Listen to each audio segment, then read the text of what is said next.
C'était difficile pour les journalistes de Charlie Hebdo de cacher ça plus longtemps. Il y avait tous leurs confrères qui étaient autour en nous disant, comme on le disait dans les années 70, alors c'est quoi la une de Charlie cette semaine? Et là, vous l'avez donc. Bah oui, il sort que demain, mais depuis quelques heures. On connaît la une, c'est un dessin, bien sûr. Je ne peux pas commencer autrement qu'en vous montrant cette couverture de Charlie Hebdo de demain. Dessin sur Mahomet, lui aussi l'air triste, qui porte une pancarte avec « Je suis Charlie ». Et ce titre, tout est pardonné, dessin de Luz qui est tout à fait dans la veine du journal. La suite, demain donc, la totalité du journal.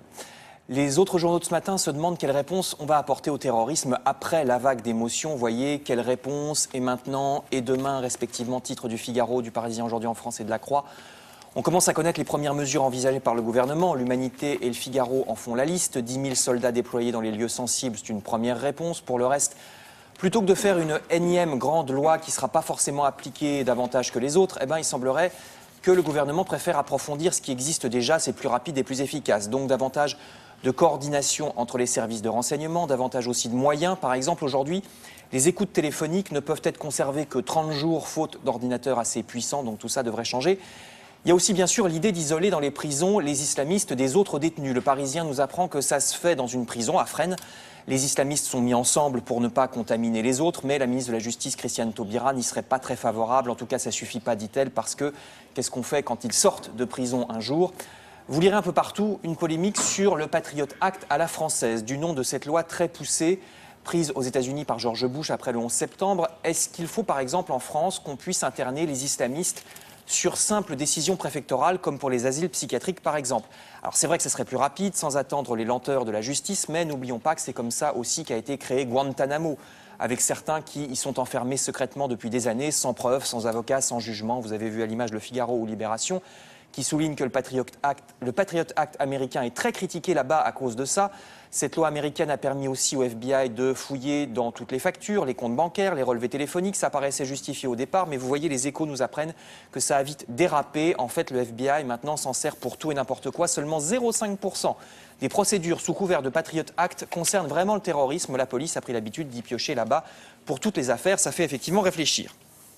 Le Figaro espère donc que les attentats serviront surtout à des mesures de bon sens. Un responsable pénitentiaire dispose par exemple en ce moment de 60 kilos de téléphones portables saisis sur des détenus. Alors le problème, c'est qu'il en reste encore plein, mais la justice est sous-financée. Il n'y a pas de moyens pour faire les fouilles de cellules, ni pour faire parler ces téléphones une fois saisis, ni pour les programmes de déradicalisation. Seulement quelques dizaines de personnes pour toute la France sont affectées à la déradicalisation des islamistes.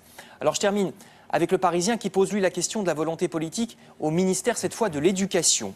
Un jeune lycéen se serait fait tabasser à Châteauroux parce qu'il était pro-Charlie Hebdo. Bon, c'est qu'un épiphénomène, mais ça révèle un climat. Plusieurs gamins, vous le savez, disent ouvertement soutenir les terroristes. Et des profs accusent l'Éducation nationale de mollesse et de défaillance. Le Parisien se demande même si la suppression du service militaire n'a pas été une erreur parce que ça sortait les jeunes de leur quartier difficile pendant un an, ça leur imposait une certaine discipline, ça leur apprenait même parfois un métier. Souvenez-vous, on passait son permis de conduire gratuitement à l'époque du service militaire. Permis de conduire qui pose tellement de problèmes aujourd'hui, c'est à lire dans Le Parisien. Merci beaucoup. Si vous souhaitez soutenir Charlie Hebdo et donc ce journal-là, que faut-il faire? S'abonner, l'acheter en kiosque demain. Laura Duweb, vous avez d'autres idées? Oui, je voulais vous parler de Reporters sans frontières. On l'a dit, William, il faut faire très attention quand vous achetez quelque chose avec « Je suis Charlie » que tous les profits de la vente soient bien reversés au journal Charlie Hebdo. Donc Reporters sans frontières vous permet de faire un don, à créer un clip que je vous propose de voir aussi pour tous nous sensibiliser. Après, je vous expliquerai comment faire un don sur le site. Les cons sont braves, comme moi, comme toi, comme nous, comme vous, ce n'est pas très grave. Qu'ils commettent, se permettent des bêtises, des sottises, qu'ils déraisonnent. Ils n'emmerdent personne, par malheur sur terre. Vous pouvez le retrouver bien sûr sur le site de Reporters sans frontières.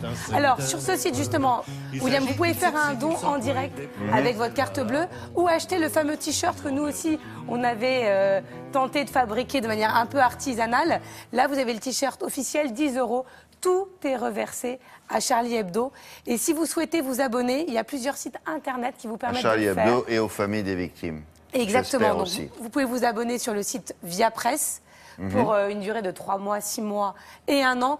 Méfiez-vous, il y a forcément une sorte de marché parallèle qui se crée, notamment sur les sites de vente aux enchères où on vous propose, où certains revendent leur numéro de Charlie Hebdo, celui de mercredi dernier, ou même celui justement avec la célèbre couverture, plus de 1 000 €. Donc attention si vous l'achetez, évidemment, ce n'est pas reversé aux familles des victimes. Donc je pense qu'il faudrait sensibiliser les gens à ne pas vendre comme ça aux enchères et à créer un marché parallèle. Et on vous en parle, William, depuis le début de ces événements. 3700 tweets ont été publiés, on va dire, en faisant l'apologie des terroristes, des tweets racistes. Désormais, il devient très, très simple de dénoncer ces tweets. Vous allez sur le site internet-signalement.gouv.fr. Je vous assure, je l'ai fait pour plusieurs des tweets que j'ai repérés. C'est très facile, on vous pose 2-3 questions. Voilà, même si vous êtes C'est très facile. Et est-ce que c'est efficace? Alors, a priori, c'est efficace. Au moins, vous permettez au gouvernement de recenser. Vous l'avez vérifié. Donc, c'est efficace, ça marche. Et vous avez vu, déjà, les premières peines sont tombées entre 6 mois et 7 ans ferme de prison pour certains. Donc, attention avant de publier. Voilà. Merci beaucoup, Laura. Allez, là, on passe à la météo avec Anaïs Baïdemir. Simplifiez-vous la vie en regardant la météo avec Allianz, assureur des particuliers et des professionnels. Hier, à peu près à la même heure, la pluie était annoncée. Elle est un peu en retard, non? Oui, elle est un petit peu en retard, William. On a